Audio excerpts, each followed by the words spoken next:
Hello my dear children, welcome to your science class. So last class we have completed our 8th chapter. We have discussed the textual activities. Teacher have uploaded the notes of the chapter. Sure all of you will write those notes in the Lemon sheet and submit it soon. Last day of submission is on 26th. So kindly submit the notes on or before 26th. Today we are going to start our new chapter, that is the 9th chapter. And this chapter is about the living organisms, the features of living organisms, their character and habitat. So let's start our new chapter, that is chapter 9, living organisms.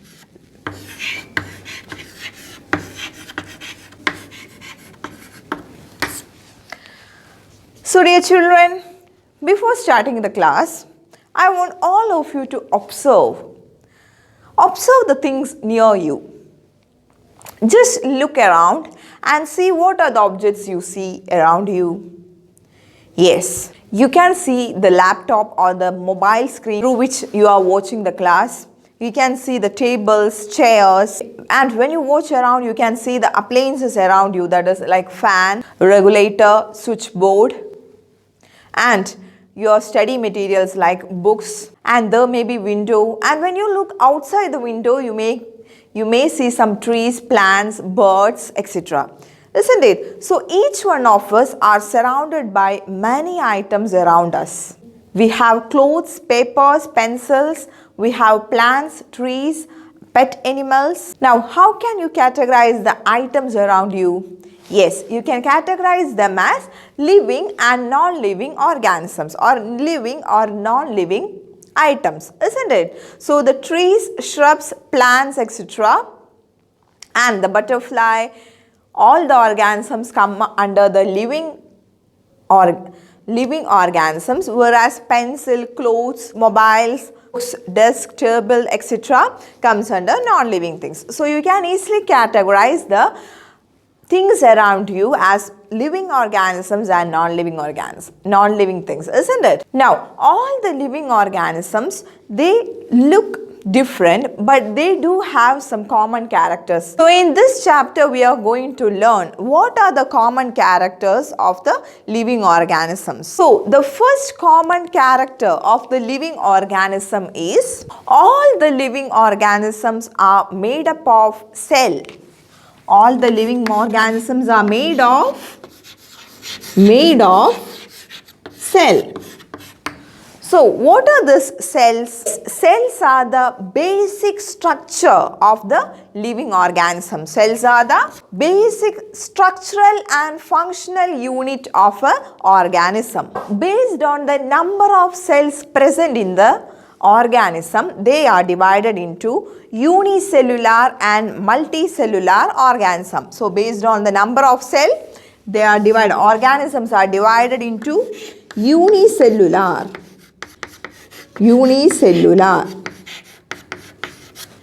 and multicellular.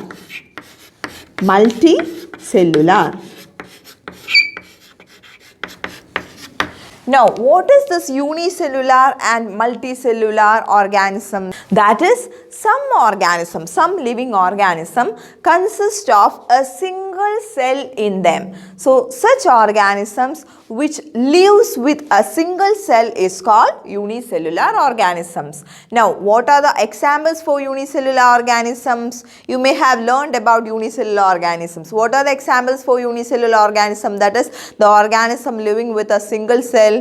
Yes, amoeba. First example is amoeba. Second example is paramecium. And bacterias.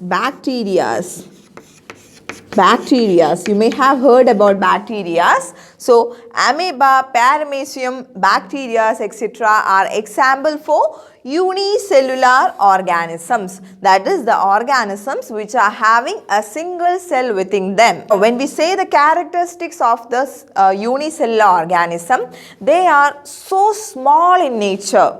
That is, they are so naked to our eye. Naked to our eye means we cannot see the unicellular organisms through our naked eye. We need to use the microscope in order to see the unicellular organisms. So they are single cell in nature, and uni means single. So they are single cell in nature, extremely small so that we cannot see them through our naked eyes. So we need microscope in order to view this unicellular organisms. So hence they are also called microscopic organisms. Unicellular organisms are also called microscopic organisms. Microscopic organisms.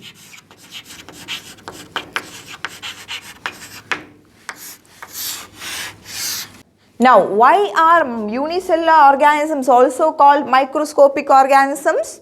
Yes, because we cannot see, they are so small, we cannot see the unicellular organisms with our naked eye. We need a microscope in order to see the unicellular organisms. So, hence they are also called microscopic organisms. Now, we learned the examples for unicellular organism, that is bacteria, paramecium and amoeba, isn't it? Now, there are other organisms like the plants, trees, animals that we see around us. Those organisms which contain, what are the speciality of those organisms? They contain more than one cell. Hence, they are called multicellular organisms. They are called multicellular organisms. What are the examples for multicellular organism, dear children? Yes, the plants and animals. The plants and animals.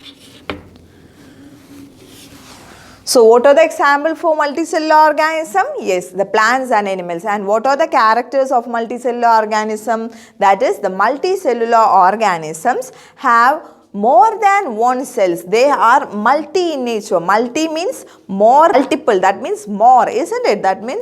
That is, they are having more than one cell. So, the plants and animals which we see around us are made up of, even us, even the humans are made up of multi-cells. That is, million number of cells are present in the multicellular organisms. Do all the multicellular organisms look alike? No, isn't it? The plants, animals, humans, monkeys, all the multicellular organisms are looking different. That is because the cells in all multicellular organisms are different in nature. They have different size, shape, structure and even function. So, hence the multicellular organisms are having different shape and structure. So, in today's class we learned about the cell structure. Cell is the structural and functional unit or the basic unit of an organism. Now, based on the number of the cells, the organisms are divided into two, that is unicellular and multicellular organisms.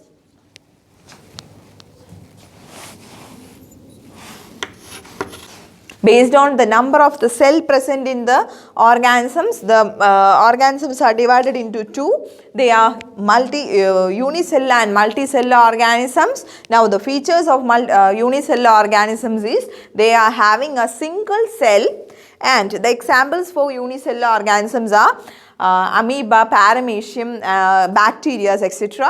Now, the unicellular organisms are extremely small so that they cannot be seen through our naked eyes. Instead, we need microscope in order to view the presence of unicellular organisms. Hence, they are also called microscopic organisms. Okay. Now, the second type of organisms are multicellular organisms. Now, what is the speciality of multicellular organisms? They are having millions of cells in them. Now, the animals, the plants and all other organisms which see through our naked eye, which we see around us, are example for multicellular organisms. So, dear children, in today's class we learned one character of the living organism, that is the presence of cell. Next class we will learn the other characters. So don't forget to write and upload the note in the platform. See you in next class. Thank you.